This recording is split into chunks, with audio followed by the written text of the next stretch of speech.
My name is Thomas Telkamp. I work for Cariden. Before that, I've worked for a very long time for Global Crossing.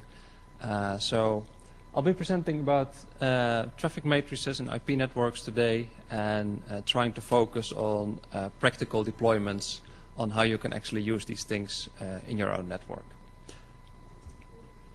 Before I get started, I'd like to make a few acknowledgements to people who have contributed to this presentation, especially Stefan Snitter from Deutsche Telekom T-Systems. We've done this tutorial before, and I've actually done it together with him, where he has been presenting the slides about MPLS. Also, Cisco and Juniper have contributed some information, and some earlier work I did on traffic matrices together with Mikael Johansson from KTH. So, the agenda for this afternoon. First, a brief introduction about traffic matrices themselves, just to make sure we're all talking about the same thing, have a good understanding of the properties of the traffic matrix itself, before we actually talk about how we want to measure these matrices. Then, the direct measurement methods, the most obvious ones, which probably most of you are familiar with, being net flow and somewhat related DCU and BGP policy accounting. We also have a case study where we actually have an actual network operator. I can't disclose the name because it's a confidential deployment. At least the name is confidential. But it shows you actually how it is deployed in a real network. Then we move on to MPLS networks, either TE-based, so RSVP TE-based, or LDP networks, where there are very nice new methods to collect traffic matrix information. Then the last big topic of the talk is actually the traffic matrix estimation, which is one of my personal favorites because it's really such a nice method without very much equipment deployed to actually find out what your traffic matrix is. And then at the end, I try to compare a few things and talk about the trade-offs between the different methods. So as I said, just to get started, some general statements about the traffic matrix. So first, a definition of what we're really talking about. In the traffic matrix, we're really looking at the amount of data transmitted between any pair of routers in the network. I will often call this demands or entries in the traffic matrix or something like that. So we're really talking to end-to-end traffic inside the network or inside the core network. So your traffic is entering your network at some point and exiting, and the traffic between those points are the entries we're looking at for the traffic matrix. Then we can make a decision on what time we want to look at the traffic. We can have a snapshot at a certain time of the day, or we can actually look at the peak. Not only the peak of the total traffic, but the peak of all the individual entries in the matrices. So there are different ways of looking at this, and I'll come back to where they are applicable. One distinction we also need to make is whether we're talking about router level or POP level matrices. On router level matrices, we're talking about traffic from router to router. On POP level matrices, we just look at how many traffic enters a site and where it exits at another site. Sometimes it might be easier to build a POP to POP matrix, but obviously there's less information in it and there's less you can do with these kind of things. So, as a quick visualization, one entry in the traffic matrix would be the traffic from the router on the left to the router on the right. But maybe the more important question to start with is, why do we actually need a traffic matrix? If you look at the link loads in your network, you already know if you have enough capacity, if there is enough free capacity to carry the traffic in your network. So why would you need more specific information? The first reason is for what-if scenarios. Suppose there is a link or certain amount of links which are full or nearly full in your network. If you make changes to the network, for example, by adding capacity not just parallel to what you already have, but in a different topology, you add a link between two routers where there was no link before. You want to know how, in the new situation, the link loads would look like. In that case, you need to know the real source destinations in your network. You cannot use the link loads you've already seen on the existing network. You can also include a class of service. If you're carrying something like voice over IP traffic in large amounts on your network, you might want to look at this problem on a per class basis, because you might have different provisioning guidelines for these classes of service. The second reason you need a traffic matrix for is the resilience analysis. If you're doing measurements on your network and you look at the links themselves, what you see is the current state of the network. What you really want to know is, can my network survive router outages or single link failures or SLG failures, for example, where you have multiple links in a single fiber. If the fiber goes down, will I still have enough capacity in the network? Again, to run these kinds of simulations, you need to know where the traffic enters and leaves your network. Then the last one is more the architecture work, the optimization. So given the traffic matrix, where do the real bottlenecks exist in your network? And the more advanced methods, and there have been different talks about it at NANOG about those as well, is can you optimize, for example, your metrics to have more efficient routing or actually get more traffic on the same network? And again, you need to know your traffic matrix. So various good reasons to find out where your traffic is going. Again, we need to look at from where to where we want to define the traffic matrix. If you have an extremely large network, doing it from edge to edge might give you a lot of data and a very large set of routers to process. So you can either choose to have a traffic matrix between the core routers in your network or between all the edge routers. Then a distinction is whether we only look at the internal traffic matrix or also at the external traffic matrix. The internal traffic matrix is what I have already talked about so far, traffic from a router in your network to another router. And there might be cases where it's very interesting not only to know where the traffic is coming into your network, but also to which neighbor it's exiting. For example, if you have BGP peerings with multiple other providers, or even multiple peerings with the same provider, you might want to know that your traffic is going from your access router in New York to a certain peer in Chicago. The reason is, if you're using this traffic matrix for failure simulations or rerouting in case of one of the peerings goes down, you do not only need to know where it exits the network in a normal case, but if that peering goes down, you also want to know what the other peering is, where it will exit at that point. So visualizing that, you have your internal traffic matrix being core-to-core router, or if, depending on the size of your network and the type of application for the traffic matrix, an access-to-access router, versus the external matrix, which tells you from which access router or which core router the traffic exits to which neighboring AS. Then, before we really know what we want to measure and what we want to do with it, it's good to take a look at an example of a traffic matrix from a large tier 1 provider.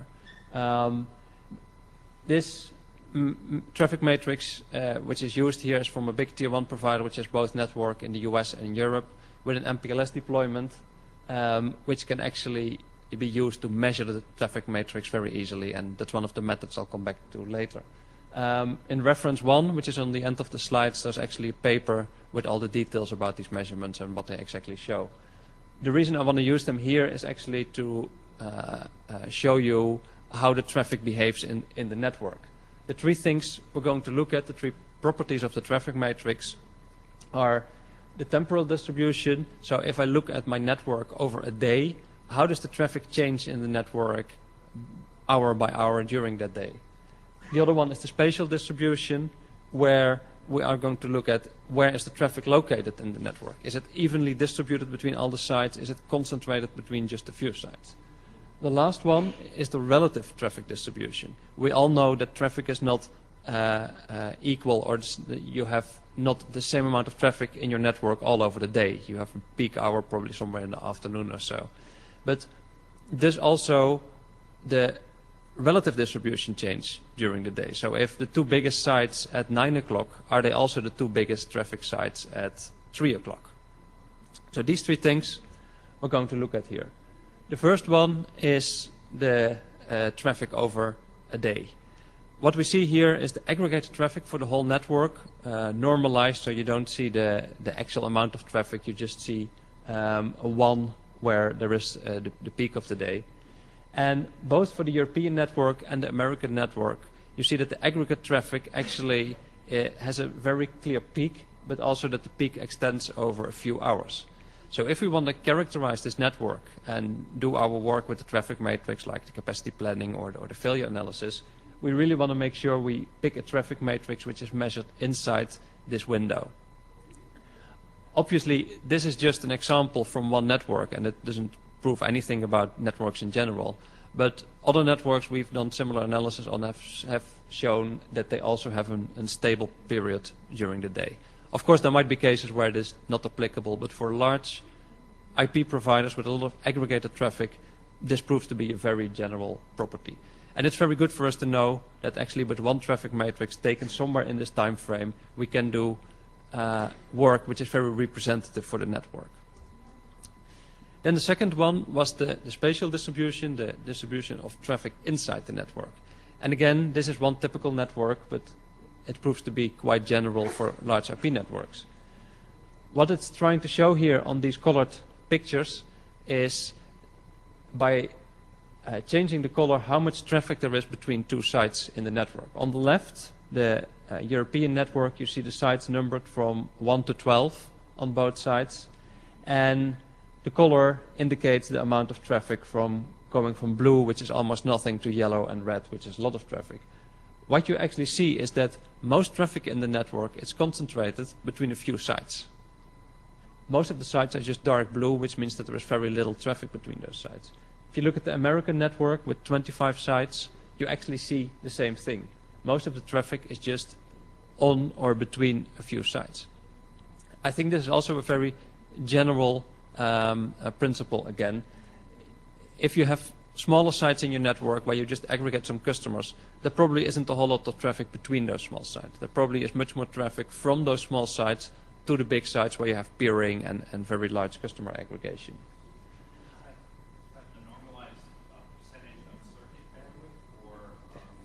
Of total traffic entering in the network.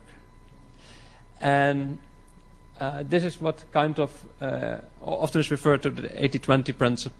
80-20 principle, 20% of your sites actually carry 80% of the traffic. Then the last one is actually the most complex one, is the spatial distribution in the network. So how does the fan out change? If I do not only look at the amount of traffic a site sends to all kinds of other sites, but I look at the percentage. So for example, I look at one site being New York, and it sends 5% of its traffic to DC, 10% to Atlanta, etc.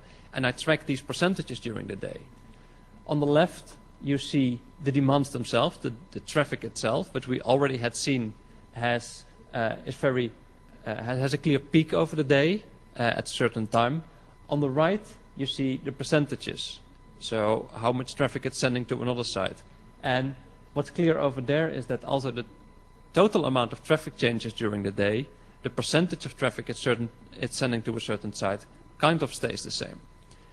And again, I keep repeating this. This is just the measurements from one network, but from the ones I've worked on in my current job, I've seen very similar things. Then the collection itself. At some way we need to get information from the network. You often would do this using SNMP at fixed intervals like 5 or 15 minutes.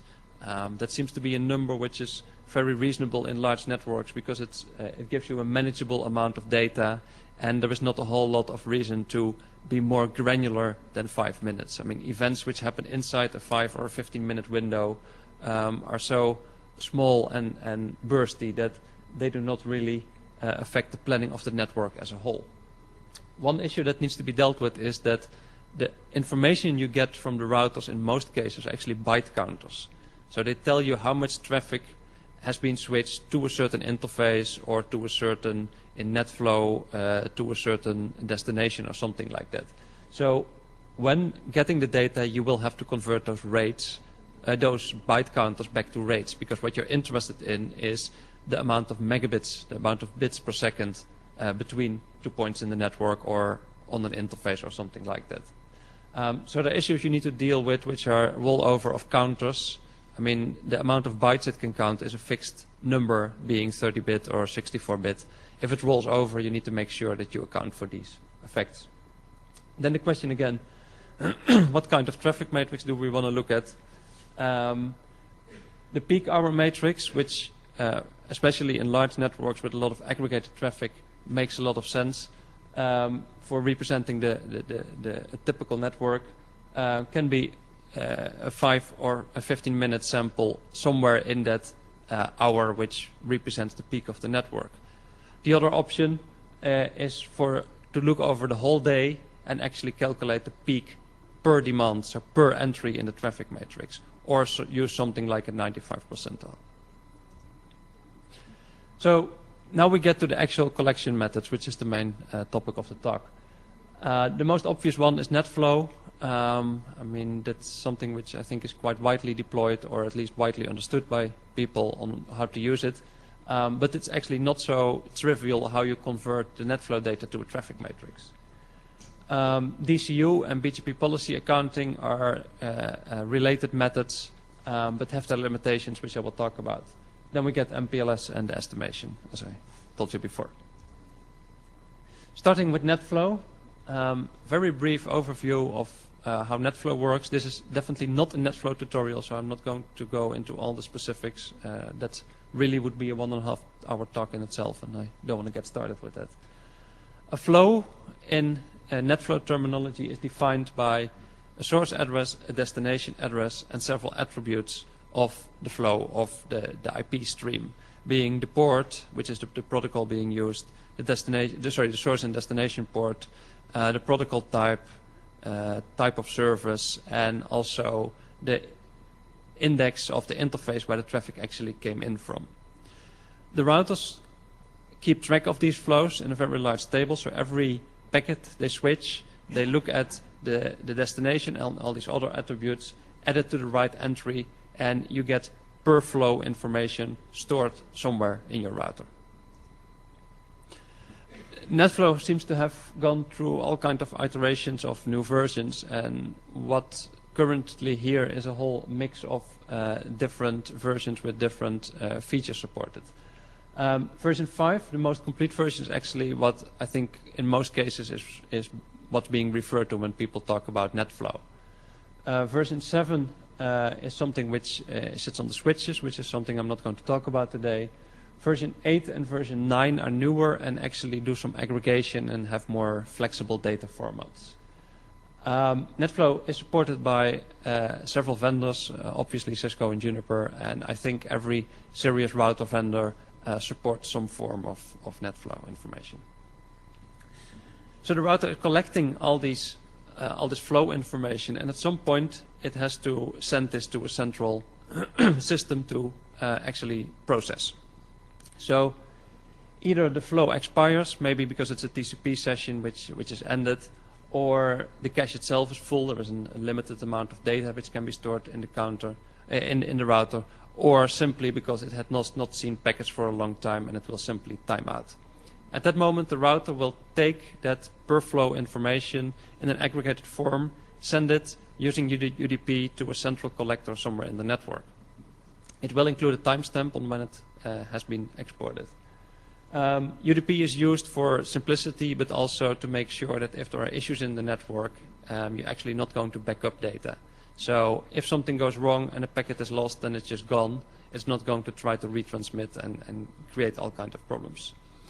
Also, you can export extra information with the flow to the collector, like AS-based source destination AS.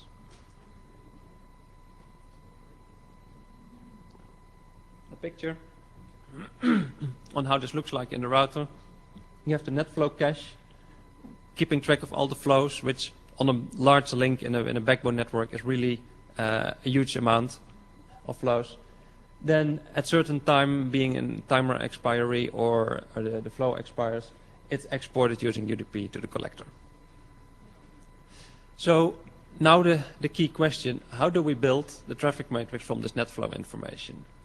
The first thing is we need to have NetFlow from all the routers which are relevant. I mean, every packet which comes into the network, every flow should be captured somewhere. So we should make sure that the whole edge of our network, or the edge of the core, being all the interfaces on the core routers which interface to the edge routers, have NetFlow enabled and exported to a collector somewhere in the network. Then the question is, how do we find the traffic matrix entry from this flow information? Remember, the net flow record itself has a source address and a destination address, which really is the source and the destination of the IP packet. So it's a PC somewhere doing a web request going to a web server. So very likely both of these addresses are outside of your own network, or at least one of them is. So how do we find where this traffic enters the network and exits the network? A very simple method, but also probably very not applicable to large networks, is doing it statically. Make a list of addresses, associate them with routers where they originate or terminate, and if you see a flow, use a static table to map it to the ingress and the egress router in your network. Again, this probably doesn't make much sense for large networks. So most commonly used is BGP information, especially for traffic which goes to your peerings or goes to BGP customers. It's very easy to export the AS number in the NetFlow information, use the AS number to actually find the router which peers with the network where the packet is going to, and that tells you where the exit is in your network. One of the things you could do, and that's I'll actually go in detail about on other slides, is using a live BGP feed. Instead of having the router figure out the BGP information, let the routers just export the NetFlow information, have the collector also collect BGP information and actually make the calculations there. There still is an issue remaining about the non-BGP traffic. If you have a large deployment of DSL customers or just any customer internal in your own address space, then most likely don't use BGP, but are somewhere sitting in the IGP routing table. Then in that case, you don't get any of the AS information from BGP. One commonly used method, and that will be also in the case study, is to actually inject these IGP routes into your BGP. You might not actually use them in BGP, so you might give them a very low local preference or weight or anything just to make sure that BGP doesn't use them. But you could put extra information in there. You could put a community label on them telling you where this route came from. What was the ingress of this route or what was the egress of this route. So what I just mentioned, the passive peer on the collector, so instead of having the router doing the BGP lookups, which might be very intensive for the CPU, actually have the collector do the BGP lookups. In that case, the NetFlow is just exported as default version 5 without any AS information. On the BGP collector, when a packet comes in from, or a flow record comes in from NetFlow, you will actually look in the BGP table to both the source and the destination address, see how it matches with BGP.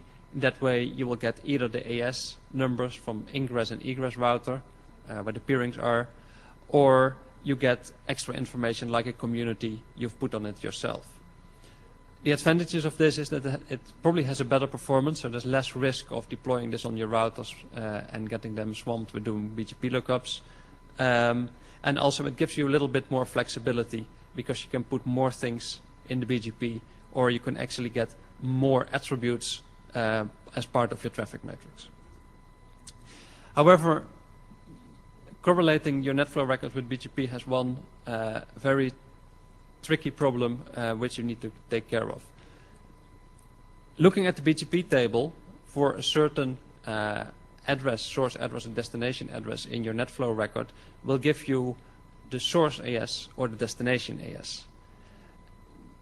That's not really the information you want to have. What you want to know is what your neighbor AS is. You don't really care where it's going multiple hops in the internet. You care where it's exiting your network, so where your neighbor is. Now, if we look at this example here, we have traffic going from AS1 to AS4. So the source address sits in AS1, the destination address sits in AS4. The AS which is doing the NetFlow export or building the traffic matrix is AS3. But there might be asymmetrical routing. Suppose that routing actually takes place as the red arrows are indicating. So AS1 is sending its traffic towards AS4 via AS2, AS3, but the reverse path is actually AS4 going to AS3, but then over AS5 back to AS1. Why this is the case, It might have all kinds of reasons, just how the policy in BGP is configured. The problem here is AS3 thinks that all the traffic, or actually it knows that all the traffic towards AS1 goes to AS5, which is correct. It also assumes now that traffic coming from AS1 also came from AS5, which is incorrect. So from its own BGP table, it can only know where it's sending traffic. It will not know where traffic came from. So as soon as there is any asymmetric routing, which I think happens a lot in these kind of policy routing scenarios, your BGP information is not accurate anymore, and you might actually associate your source addresses with the wrong AS. In this case, what would have happened is the destination would have been AS4, which is correct. The source, or so the destination neighbor would have been AS4, which is correct. The source neighbor would have been AS5, and that one is incorrect because it came actually from AS2. Going to some to some of the newer versions. Sorry. Version 8 adds router-based aggregation, which is a really good idea, because in the end we're only interested in a very small amount of data. We just want to know where traffic enters and exits our network as an aggregate.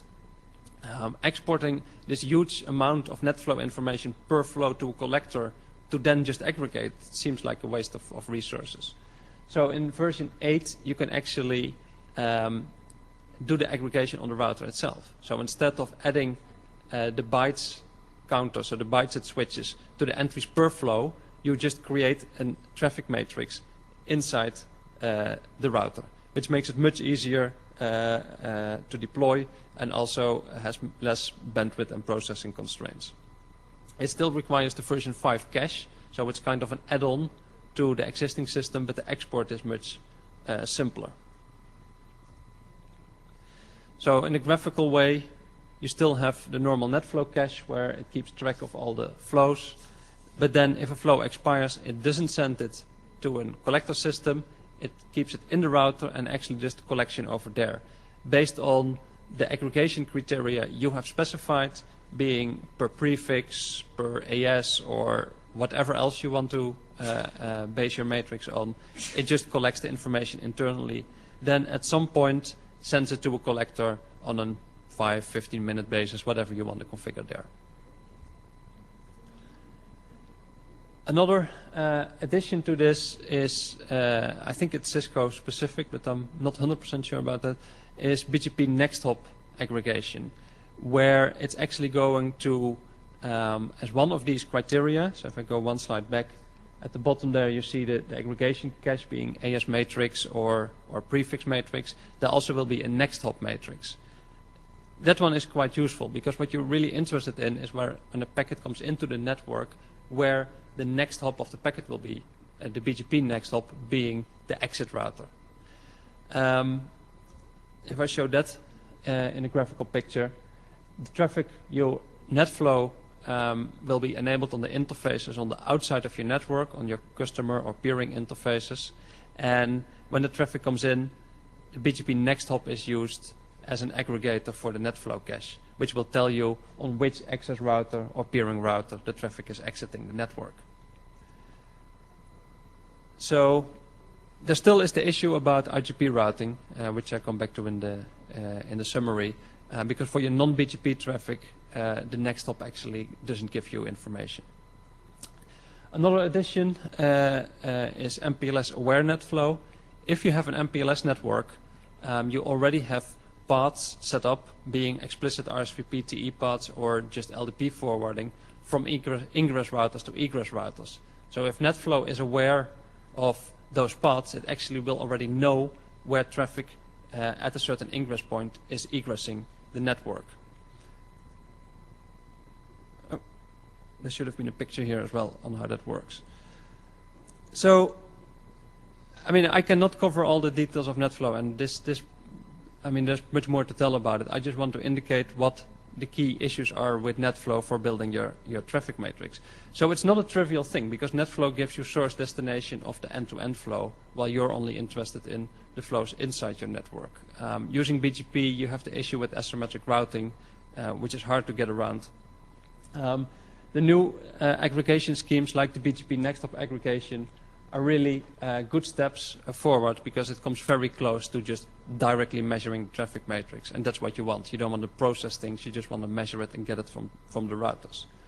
Another related topic to NetFlow is sampling.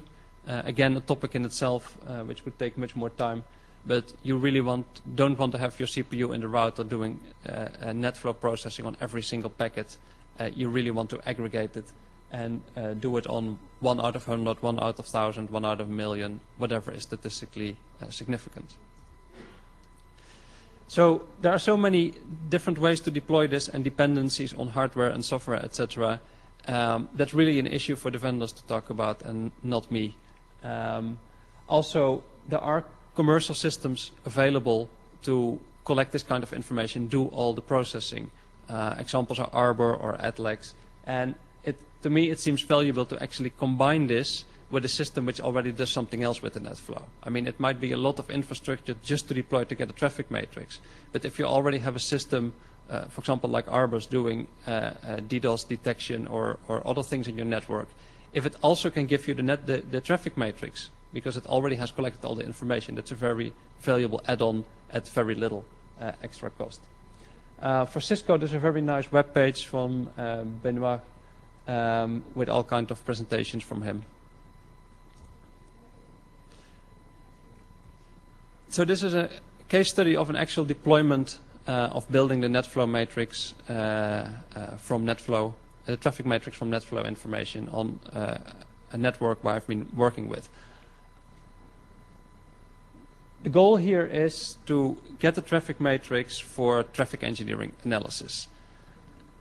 They want to build a router-to-router matrix, and they have 2 types of traffic on the network. One is generated internally, which are their DSL customers, all kind of leased line customers, business customers, etc., which sits inside their network, part of their AS, and the external traffic being their BGP peerings.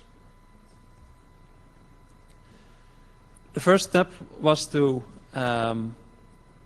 take the IGP routing, so that the net blocks which are used for DSL and the other services, and actually inject them into iBGP to indicate where they came from. So there are specific communities per router or per location which tells you this route came from New York, this route came from Atlanta, this route came from Chicago, etc.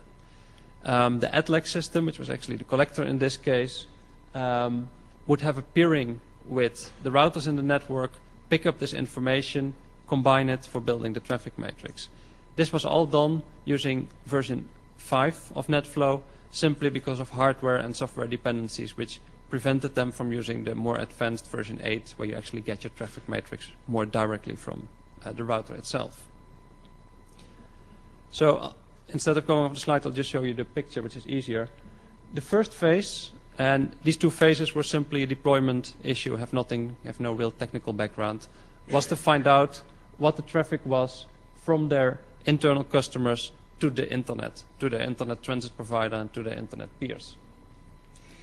In that case, you only need to look at NetFlow information from the peering routers themselves, because you know that every packet coming from a customer to a peer will go to one of these peering routers. So there's no need to export NetFlow from all the customer aggregation routers as well. So let me see if I have a pointer here. The 2 peering routers export information to the Atlex flow collector. Also, from the peering routers, BGP information is exported, which tells you the neighboring AS for those routes. Then the Atlex server combines it into a traffic matrix and sends it to other systems for doing failure analysis or something like that.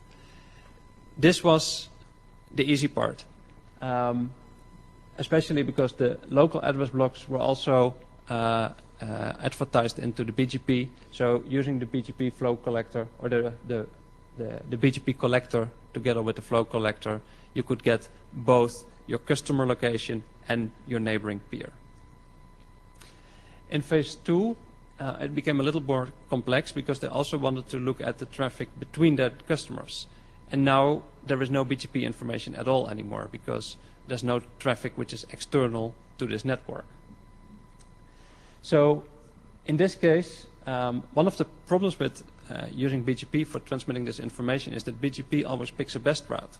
So the flow collector, if it only has a peering with one BGP speaker, like a route reflector in your network, it will only get the routing from that route reflector's perspective. So it only get the best route.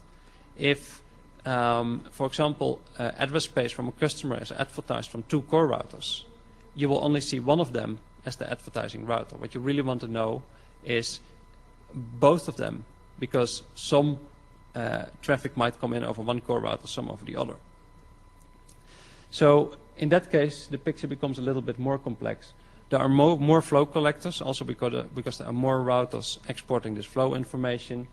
And now every core router which is exporting flow information is also exporting its BGP table. So every flow which comes from a certain router is associated with the BGP table from that router to know where the traffic is going to and where the traffic is coming from. If you look at here at those 4 core routers, you really want to know if traffic is going to the first or the second core router in a POP. If you would only use one BGP table, it would simply select one and pretend that all the traffic was coming from or going to that single router. In the end, after all the processing, the system would give an output, something like this, and well, the details are not very important, but it tells you from router to router and the amount of traffic. A quick note about some other methods available in Cisco and Juniper routers. Destination class usage, a Juniper feature. It's a policy-based accounting mechanism. So based on a filter or something in your router, you can actually assign traffic to a certain counter. A very nice idea. One of the benefits, or one of the limitations, I mean, is that it only supports 16 counters. So you cannot count more than 16 destinations, which in a normal network is probably very limited. So you could only choose a few routers and say, okay, I want to have one destination class being my core router 1 in a certain city and another core router 2, or I aggregate at a higher level and I would use all the traffic in one counter to Chicago, all the traffic to New York, etc. At the end of the presentation, I will come back for a very useful deployment actually of this, to combine it with the estimation method. In itself, it seems a little bit too limited to actually build a full traffic matrix. I'm skipping that one. Then BGP policy accounting on the Cisco side is something very similar, based on a BGP community list or AS number or any other filter. You assign traffic to a certain counter, and here in this case you have 64 counters, which gives you more flexibility and more granularity to build a matrix from. So these were the NetFlow and related methods. And again, this is really a brief overview. I know that there are much more details which are relevant, which I cannot cover here. But I also really want to talk about some of the other methods, which if you already have MPLS in your network or other things, this might be very beneficial. So talking about MPLS, there really are 2 main deployments of MPLS protocol-wise, which is RSVP traffic engineering or an LDP network.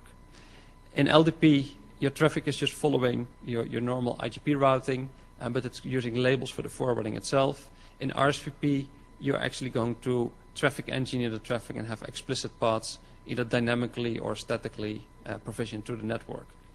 The LDP method to actually build your traffic matrix is quite new. Deutsche Telekom has implemented it and also written a very nice paper about it. Again, there's a reference at the end of the slides on how the method works in detail. I will cover it here in a few slides. Starting with RSVP TE, which is setting up tunnels, explicit tunnels, from one router in the network to another. The configuration on a Cisco, for example, looks something like this. You create a tunnel interface, you give the tunnel a destination, you might actually have an explicit path which also defines the intermediate hops, and you assign bandwidth and priorities, etc. with it. The tunnel is then being set up, and traffic to that destination router is being forwarded into the tunnel. Now the nice thing is, the tunnel actually has a counter associated with it. So any traffic going into the tunnel will be counted as if it's a normal interface on your network. So you get a whole set of virtual interfaces, which are all these tunnels in your network, and they, at the same time that they count the traffic, they also tell you exactly where the traffic is going, because you know the destination of the tunnel. So if you have a network with a full mesh, so if you're setting up tunnels from every router to every other router in the network, or from every edge router to every other edge router, or every core to other core router, you get something like this. A tunnel from one router to every other one, and for the next router you do the same. So you get a full mesh of tunnels covering the part of your network you want to measure your traffic matrix. The only thing, let me check. Oh. Luckily I didn't fully animate it, otherwise it would have taken even longer. The benefit here is that apart from doing the MPLS deployment, there really isn't any other systems you need to deploy. You already have a system in place to measure your link utilizations in the network, even something as simple as MRTG. It will simply see all the virtual interfaces, which are the tunnels in your network, and simply by name of the tunnel or the destination, the amount of traffic you measure on it, you have your traffic matrix. This is the most direct method to measure a traffic matrix. Disadvantages: having a full mesh of MPLS traffic engineering is a big operational constraint.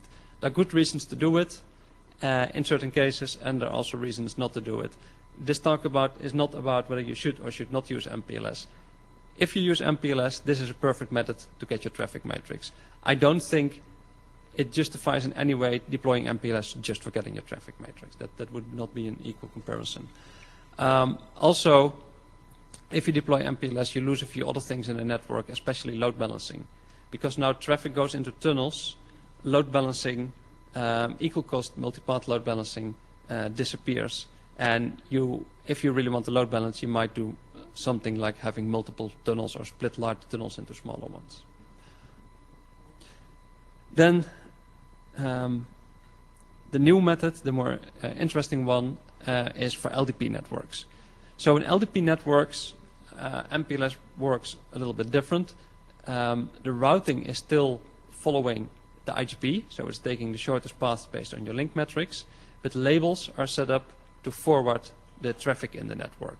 The protocol to distribute these labels is LDP, and the reason for such a deployment is, for example, that you have VPNs, so you have overlapping address space, and the core of the network should just see the labels and not the addresses themselves. The way this works, if we have an example router there on the left, traffic coming in has a certain label, like 1234. It comes to the router. The router does a lookup in its table with forwarding, in its LFIP, or whatever you want to call it, the forwarding table for labels. It sees that the outgoing label is 1235 on another interface. At the same time, it will update the byte counter. So information is tracked on per switched packet in the LDP network.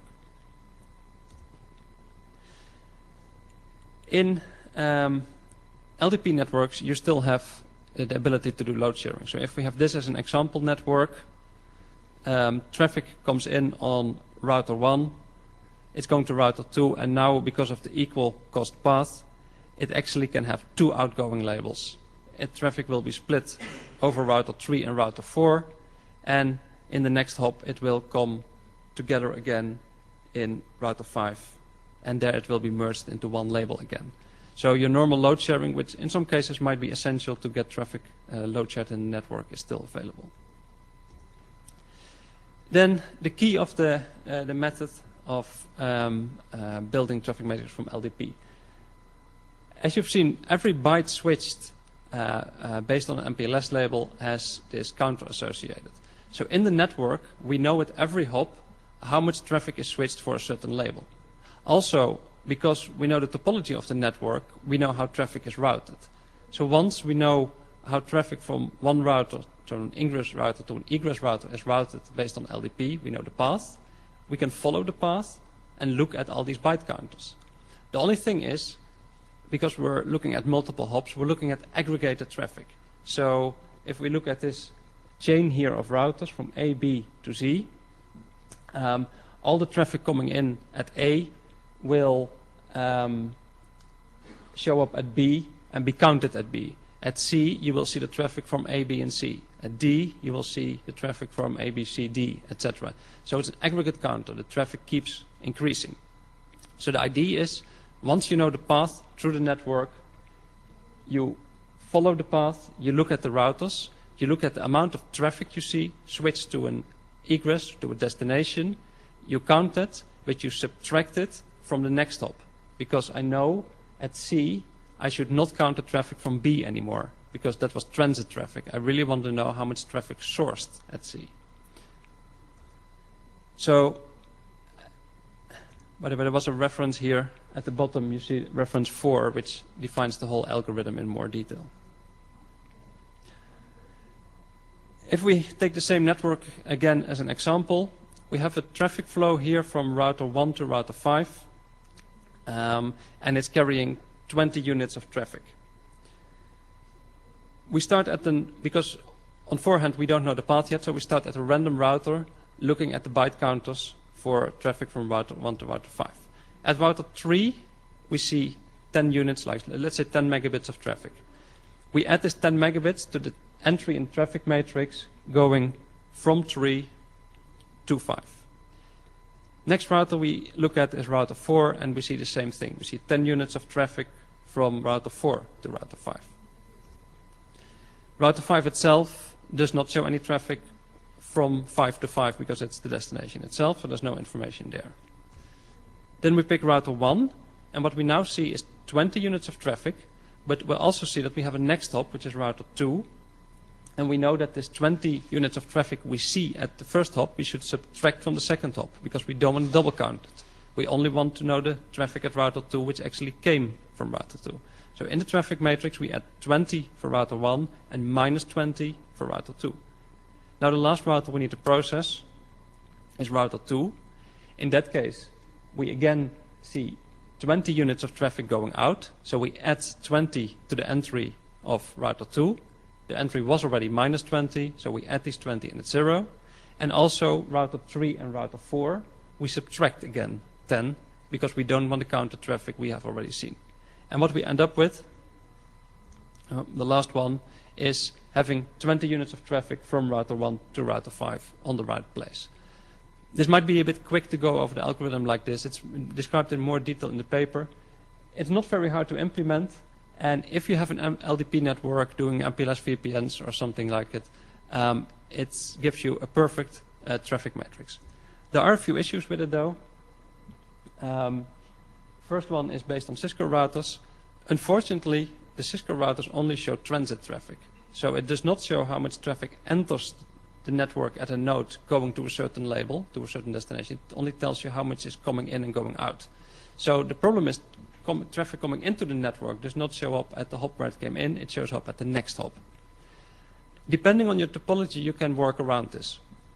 If you have a core router where you want to know your traffic matrix for, an edge router sending traffic into the network, the problem that traffic only shows up at the core is not so much a problem, because looking at the link loads, you can actually find out where it came from. If you have routers which have a mix of label switching and applying labels, so entering traffic into MPLS, it becomes very hard to distinguish. Then on Juniper, this problem does not exist. There was a minor issue on Juniper routers, is that it does not show the ratio, if there is load balancing, on how much traffic was going on one label and how much on the other. In big IP networks, that's not really a big issue, because if you have enough traffic aggregated, load balancing will be roughly 50-50, and there will only be minor differences. So Deutsche Telekom has implemented this on the backbone. Again, it's a very simple algorithm, and also it doesn't take hardly take any resources. You only go to the routers, you pull the LDP forwarding counters, you can run it on a single PC, and you have a perfect traffic matrix. As an overview on how this process works, you start with the router configs because you need to know the topology of the network, you need to know the routing, because otherwise you cannot find out how the paths are actually calculated through the network. You get the LDP data simply by pulling the routers using SNMP. You look at the link utilizations. This is especially needed in the case where you have Cisco routers who do not account for the traffic coming into the router, so you need to match it back to where it came from. Then you get the traffic matrix, and you can start using it for, well, all the purposes we talked about earlier. So it's a very nice method. It's vendor independent, it's simple, and it works on normal hardware. And I would highly recommend, if you have an LDP network, to start taking a look at this. Looking at the time, seeing that it's almost 2:30, if I'm correct, I'm going to skip this part about partial topologies, because I do want to say something about estimation. All the methods we've talked about so far are about directly measuring some form of traffic matrix information from the network. The thing which is normally available in service providers is just the link utilizations. I mean, you have a system like MRTG or something more complex with a nice database backend, and you already have this information. It would be so nice if you could actually find the traffic matrix from this information. There are methods to do something like that, which are actually not new at all. If you look at seismology, where you send waves into the earth and to find out what's actually below there, or things like an MRI scan to look inside your body, mathematically they look at exactly the same problem. The problem being you have a set of measurements, but you want to estimate a set of unknowns which is much larger. In a normal network you have n nodes, you will have order n links in the network. Like if you have 100 nodes, you might have 300 links or something like that. But you have 100 times 100 entries in your traffic matrix. So what we need to do is, to those measurements, add more information based on assumptions. In a real network, this is a very hard process to describe because, well, if you're looking at a traffic matrix with hundreds of or thousands of entries, it's very hard to visualize. So just as an example on how this works, I use a simple network with New York, Boston, and DC, and I'm only looking at one link, which has 2 demands going over it. So from my measurements, I know there was 6 megabits on the link there in the middle, and I also know, based on the routing, that there are only 2 flows over that link, so I know that the flow from New York to Boston plus the flow from New York to DC must be 6 megabits. That's the only thing I get from my measurements. For the traffic matrix, I want to know how big each of these flows are. So I need to do something to figure out and get out of this problem by adding information. So visualizing it in a graph, what you get is this. On one axis we have New York to Boston, on the other axis we have New York to DC. I know that together they must be 6 megabits. So if I draw a line from 6 megabits, so 0 New York to DC and 6 New York to Boston, to the other point, 6 megabits on the other one, then I know my solution must be somewhere on that line. That line represents all the possible solutions for those 2 demands, which are together 6 megabits. The problem is, how do I choose one? As I said, we need to add some extra information. And in this case, we're going to use something called a gravity model.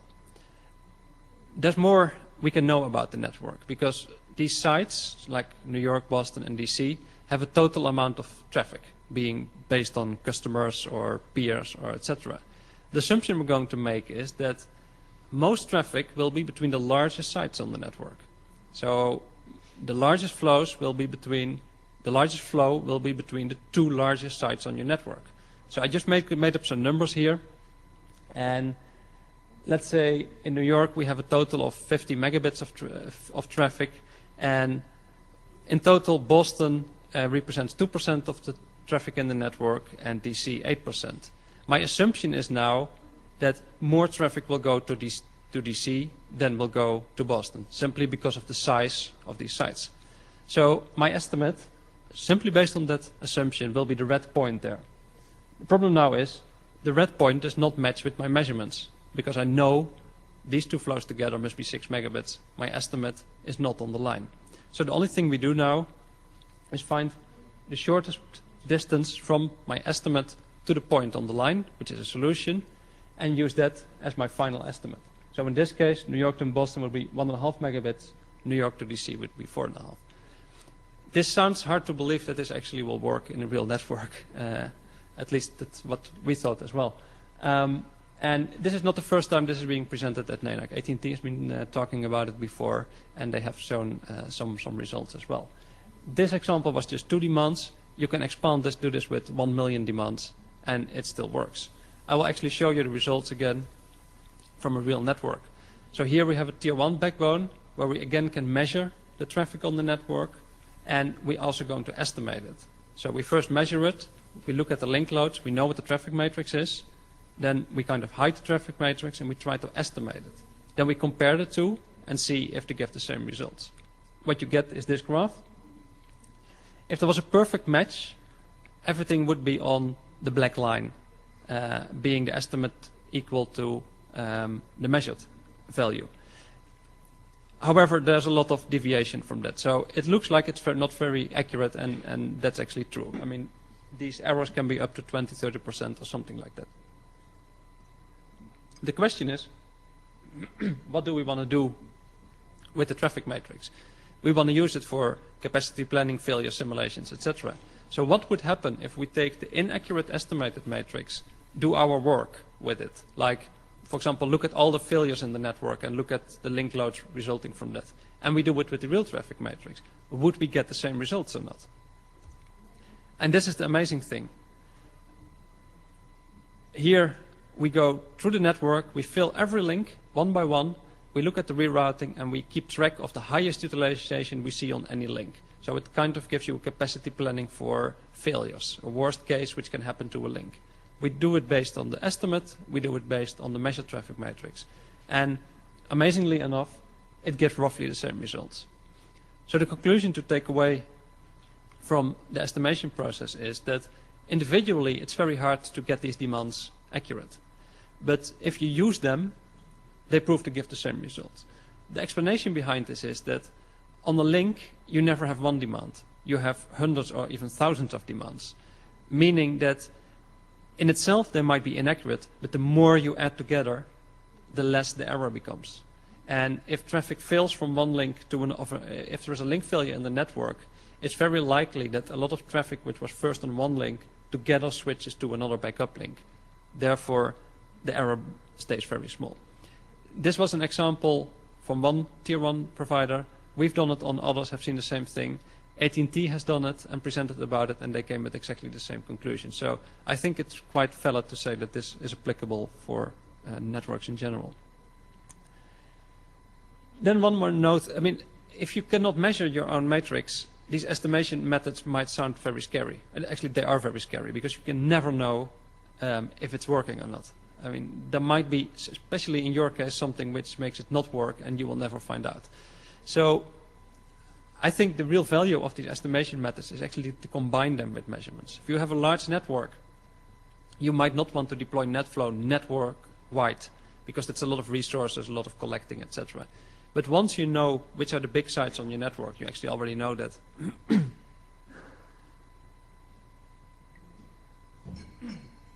You could measure the big flows on your network and estimate the rest. And what we've done here is taken a network again. The average error in the estimation was around 10 to 12%. But if we only measure one demand, the error goes down to 8%. If we measure another one, the total error goes down to 5%, or actually I should say the average error. If we measure another one, etc. So with only measuring a small set of demands, the error in the rest of the estimate becomes very small.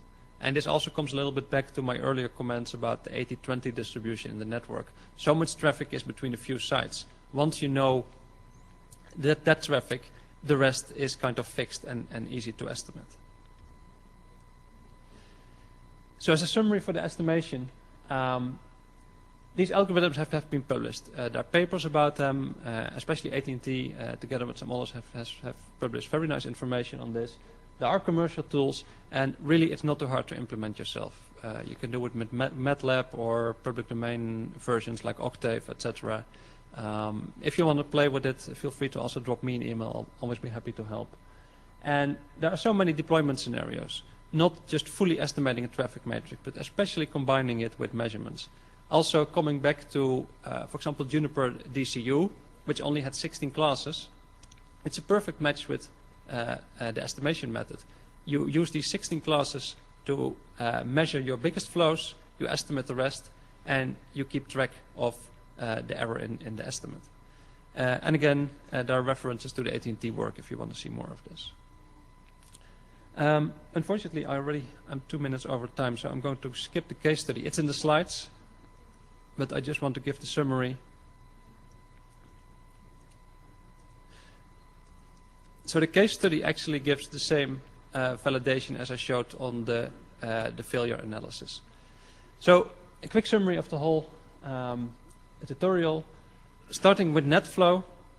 The traditional version 5, which is widely available on platforms, is not trivial to build a traffic matrix from. Also, it takes a lot of resources to process it.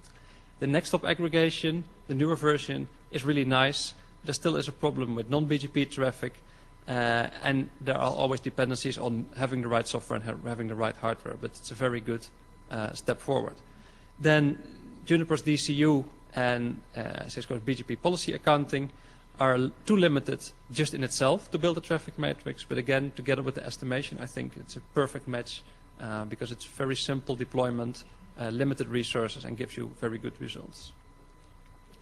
Then the MPLS traffic matrix, well, if you have RSVP TE in your network, it's almost a trivial thing. You can just measure the traffic matrix. It's the best you can ever do. If you have LDP, a little bit harder. You need to look at the algorithm, get some more information, but also you can build your traffic matrix. And I would really suggest that you take a look at the Deutsche Telekom paper on this topic. And the estimation techniques, how they might sound very weird and scary, but I think at NANOG in previous presentations has already been some evidence, or actually enough evidence to show that this actually works and is applicable to various networks. Any questions, or if you want help with something, feel free to drop me a note. Stefan Schnieter from T-Systems, you can always contact about the LDP paper and the LDP method. And here are the references to some of the things I have talked about. That concludes the tutorial. I'm a little bit over time, sorry for that. If there are any questions, I'm sorry? I have 20 minutes left? This clock is broken. Ah, my God. The clock was right when I started, but apparently the speed is wrong. Can you go back to the case study? Yeah, I'm definitely do the case study for the estimation. Okay, this is very good news. I'm sorry for the speed up at the end because I got worried about...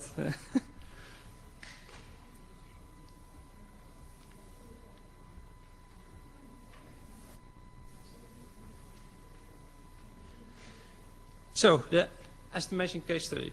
By the way, this is a different network than the other example I showed. So it's another independent validation. Again, this is a network where we know what the traffic matrix is. In this case, it's not an RSVP TE network, but it's an LDP network.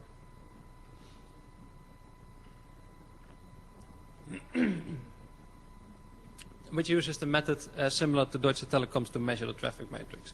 So we have a nice network, 77 routers, 166 circuits. We know what the traffic matrix is. So what we're going to do here is not just look at how well the estimation itself works. We're going to look on what we want to do, which is actually optimizing the network, how well that works if we had not known the traffic matrix based on the measurements. So in this case, for the estimation, we actually use the demand deduction tool, which is from the company I work for. So the procedure is as follows. We start with the network, and with the current traffic matrix. So we call this plan A, and it gives you the topology of the network, the routing, and the traffic matrix from LDP. We run through an IGP simulation, so we're going to look at the routing and put the traffic based on the traffic matrix on the links, and we know what the link utilizations are. So from knowing the traffic matrix, we know what the links are, and we know how much traffic comes into the network and leaves the network.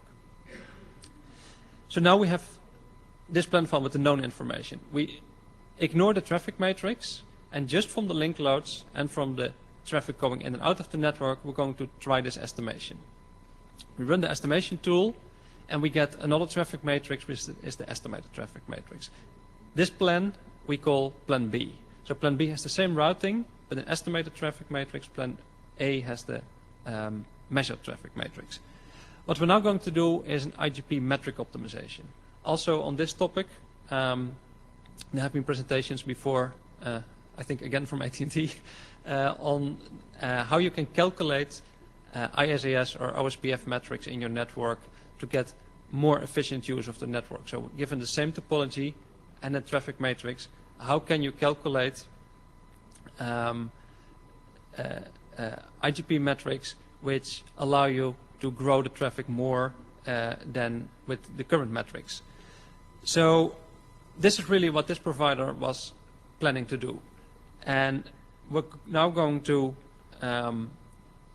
use both the estimated and measured traffic matrix to do this optimization process. But in the end, we're going to try it with the actual traffic.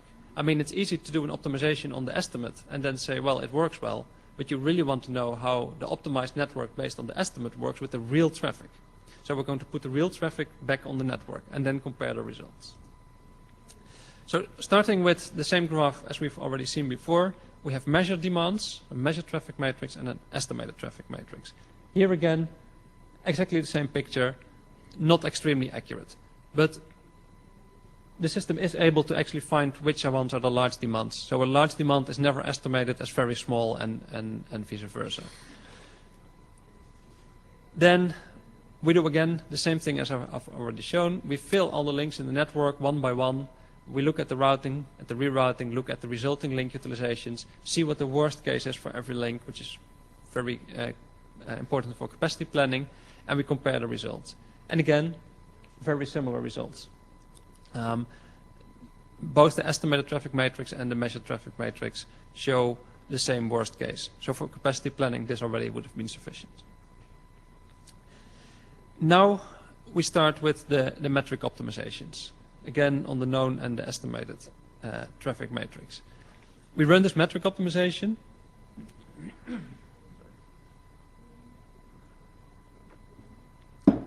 And we change the network with the new metrics, get the real traffic again, route it, and see what the link utilizations are. Now, we're not looking at failures, we're just looking at the normal link utilization. So we've changed things in the network, different things, because we have worked on different traffic matrix. And if you compare them, you see that there are actually quite big changes between the networks. Some links which have a lot of traffic in one optimization, for example, based on the measurements, have no traffic in the optimization or the results in the optimization based on the estimate. This is not necessarily a problem. I mean, we're just looking for good routing. It doesn't need to be exactly the same solution. We want to know if it's a good solution or not.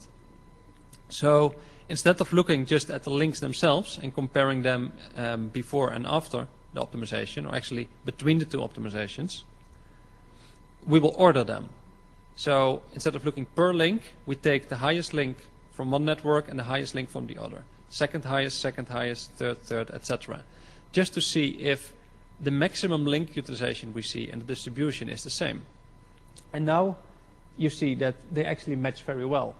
So we've optimized metrics on the estimate, we've optimized metrics on the real measurement, and we compare the link utilizations in the result. And we see that the highest link utilization for the optimization based on the estimate is red, and actually is a little bit higher than the one on blue, probably because of the errors in the estimate, etc. So not exactly the same, but it's not very much off. There's no access here because I had to anonymize the data, but if I remember well, this was in the order of 4 or 5% or something like that. This was for the normal link utilization, so without any failures. Again, we have these two networks with different metrics. Now we're going to run through all the failures and look at the worst case utilization we see based on optimized metrics on measurement, optimized metrics on estimate. Still, same picture, the networks are not exactly the same. So the solution of the optimization is clearly not the same for the two networks. There's a little bit less variation now, which is simply because if you look at all the failures, if you take a link down, there are less options to route, so there's just less options for differences between the two. But here again, we need to look at the same thing. We need to compare the networks, look at the highest links in both networks and the second highest. And this one is even more important because you really want to optimize your network for possible failures. I mean, it's very easy to find good metrics when everything is up and running. You want to have good metrics which also work when a link goes down somewhere or a router goes down. And now the results are even closer to each other. So again, red is based on the estimate, blue is based on the measurements. And here you see that the difference is smaller than in the previous one. Also, just that the two lines are coinciding very nicely. So for a worst case, which can happen in the network, having the traffic matrix measured or having it estimated does not matter. It doesn't give you the same results. It might be another link, which is the highest utilized link in the network, but the overall utilization is not different. So I think this is a very important conclusion, that it does work, and that whatever you want to do with it, like your capacity planning, your optimization, gives you the same results. And again, I cannot stress this often enough. This is not just coming from us. This is coming from AT&T and others who have shown this as well. So I think it's a fairly independent validation of this technique. And it becomes more accurate if you simply combine it with measurements which don't take a whole lot of resources.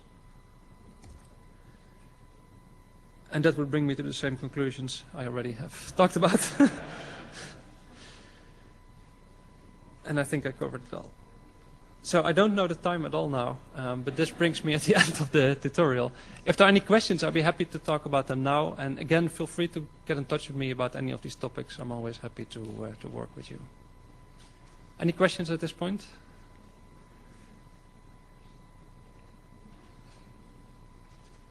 Okay, well, thanks everybody for the attention, and have a nice day.